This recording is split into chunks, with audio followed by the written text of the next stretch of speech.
Recentemente eu defendi que os pensamentos são propriedade do indivíduo e muitas pessoas me perguntaram se isso significa que existe propriedade intelectual. E a resposta é não, não significa. Propriedade sobre os pensamentos não é a mesma coisa que propriedade intelectual. Propriedade sobre os pensamentos significa que eu sou dono de tudo aquilo que eu penso e que outras pessoas não têm o direito de controlar aquilo que eu penso ou de me proibir de pensar um determinado tipo de pensamento, e isso se aplica também a sentimentos. Por exemplo, os esquerdistas acreditam que o ódio pode ser um tipo de crime. Porém, o ódio é um sentimento e se eu sou dono dos meus sentimentos, então eu é que decido o que eu posso ou o que eu não posso sentir, e outras pessoas não têm o direito de determinar que eu esteja proibido de ter um determinado pensamento ou sentimento. Isso é diferente de propriedade intelectual. Propriedade intelectual é propriedade sobre ideias, ou seja, se uma pessoa foi a primeira a pensar uma determinada ideia, foi a primeira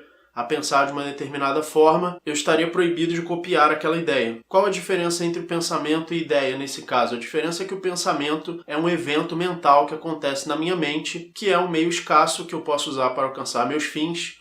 Afinal, eu não posso ter infinitos pensamentos ao mesmo tempo, eu só posso ter um número limitado de pensamentos, ou seja, meus pensamentos são escassos, porém, ideias não são escassas. Por exemplo, eu posso pensar a ideia de que 1 mais 1 é igual a 2, e infinitas pessoas podem pensar essa mesma ideia ao mesmo tempo. O fato de eu pensar uma ideia não impede outras pessoas de pensarem a mesma ideia. Por isso, ideias não são escassas. Por outro lado, o fato de eu controlar meus próprios pensamentos impede outra pessoa de controlar os meus pensamentos. Por isso meus pensamentos são escassos e por isso eles podem ser propriedade, e por isso cada indivíduo é dono dos seus próprios pensamentos, mas não dono das suas ideias. Em outras palavras, ninguém pode controlar o que você pensa, nem o que você sente, porém as pessoas podem copiar as ideias que você teve. Se vocês quiserem entender nos mínimos detalhes por que não existe propriedade intelectual, assista o meu vídeo chamado Propriedade Intelectual, que eu vou colocar na descrição. Se você gostou desse vídeo, clique em gostei, assista outros vídeos e playlists na descrição. Muito obrigado e até o próximo vídeo.